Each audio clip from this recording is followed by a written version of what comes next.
YouTube, Paul Oz here. Just wanted to make a quick video about wah pedals and why they're awesome and they're also crap because people don't know how to use them. I had a guy ask me to do a pedal video a long time ago, and unfortunately for that guy I'm actually not going to do any kind of work with pedals in this video, simply because pedals are all different and ever changing and always evolving, and people mod them and stuff. So I'm just going to give you some sound, hopefully quality advice regarding wah pedals. So typically wah pedals are overused.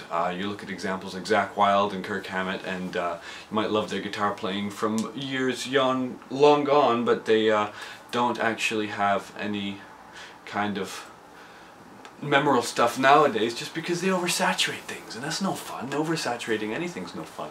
So here's my advice. There's a few different ways to use a wah pedal. You can use it in the way that Kirk Hammett does, and he uses the whole breadth of the wah, and it sounds pretty good for a wah. If you were going for a really great wah tone, his is probably one of the most memorable.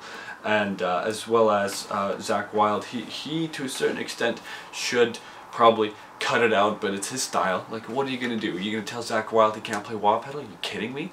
So anyway, another way to look at the wah pedal is to use it specifically as a filter, not as an extra thing to add in a solo to make it cool or more soulful or have a bit more emotion.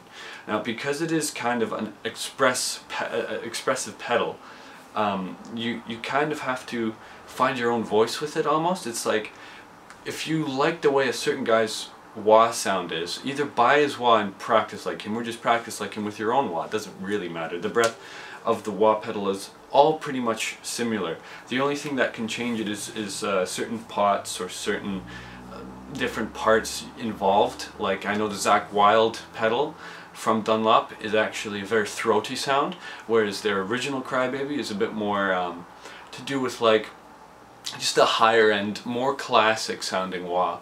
The Kirk Hammett one, I haven't had the pleasure of trying it out yet, but I can tell that that's probably going to just be like a great sounding wah, just because that's what he wants to play. He wants to play a wah that's got a great big amount of depth, big amount of a lot of pot to roll through, you know, a lot of frequencies that can be managed. So another way to look at the wah, like I was saying before, through this filter idea, is that, well, basically Joe Satriani's way of using wah is probably the best.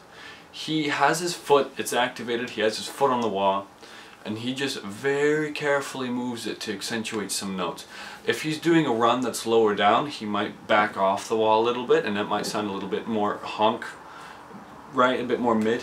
But then when he starts to reach the climax of an arpeggio or the climax of a certain moment in the song, you'll hear it, how he ending up on the higher end of the wah, just because it sounds a little bit more open and a bit more like freedom, right? Just like songs are supposed to be about tension and release, the wah pedal should be used in this very similar fashion, just because if you're like doing this on stage, you look like a freaking stupid man or woman, I don't know.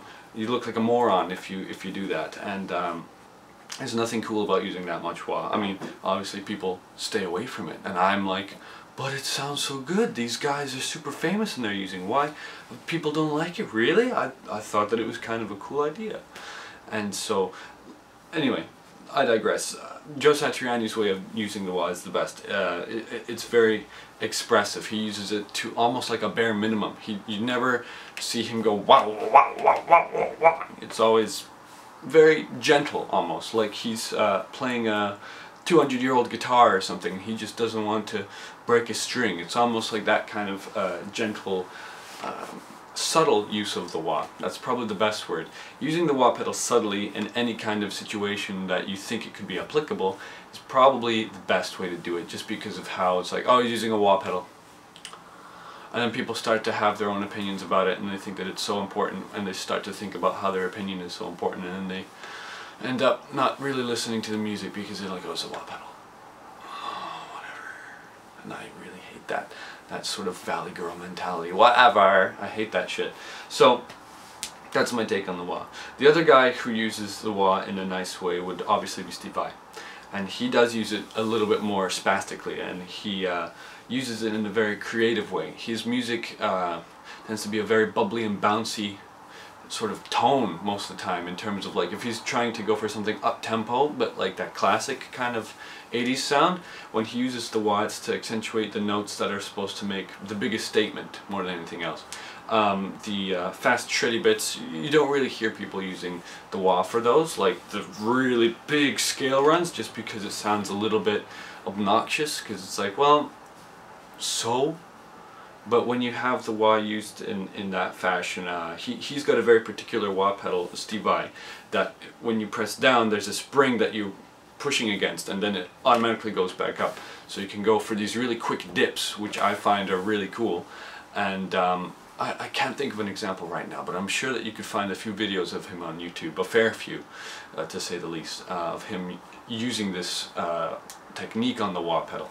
So, okay, I've rambled enough. Please, if you have a wah and you want to use it live, just ease off, you know, like whatever you're doing, take it back 20% and see how you're able to practice with it, you know. For me, that's the biggest thing, just practicing with it and trying to understand how the climax of the arpeggio is with the wah, and how the great masters of the guitar did it. That's the way I tend to learn about most anything to do with the guitar. So anyway, hope you enjoyed this video. I'm going to do another video in a bit here. I have a coffee waiting for me, so I'm going to do that. And subscribe, because that's a good idea, and I will impart more of my knowledge to you, because it's a new year and you should learn more things, because that's good. So yeah, cheers YouTube.